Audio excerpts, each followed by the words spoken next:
Alors vous remarquez que le blanc de l'image du koala, ah mince, ça déborde, il va falloir que j'agrandisse encore par le haut.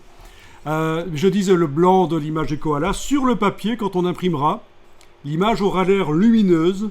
Pourquoi? Parce que il y a bien sûr un fond gris. Je ne sais pas si on en avait déjà parlé. Si vous enlevez l'œil en face du calque fond gris, vous voyez que le calque fond gris a comme seul but de salir le papier. Un peu d'encre noire en très faible pourcentage arrivera sur le papier pour salir, pour diminuer l'intensité lumineuse du papier. Peut-être que la personne qui voit le magazine, c'est tellement faible, il ne va pas voir que ce n'est pas la vraie couleur du papier. Et la vraie couleur du papier sera visible là.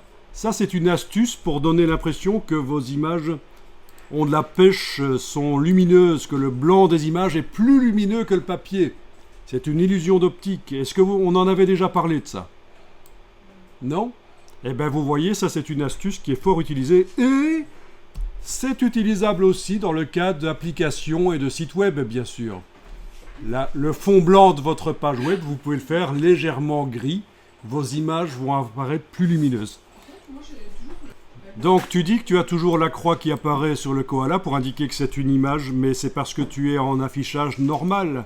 Si je me mets en affichage normal, je la vois aussi, bien sûr. Jusqu'à présent, j'ai continué à travailler en affichage aperçu, c'est tout à fait possible. Ah oui, on peut travailler en affichage aperçu. Bon, alors ici, je vais juste régler le problème, mais vous n'êtes pas obligé de le faire, de cette image qui parle dessus aussi avait un problème, voilà. C'est bien. En principe, là, c'est bon.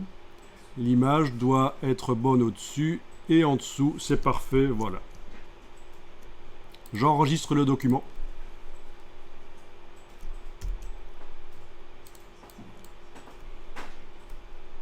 Donc il y a plein de notions qui sont vues ici petit à petit à travers cet exercice. Et la suite,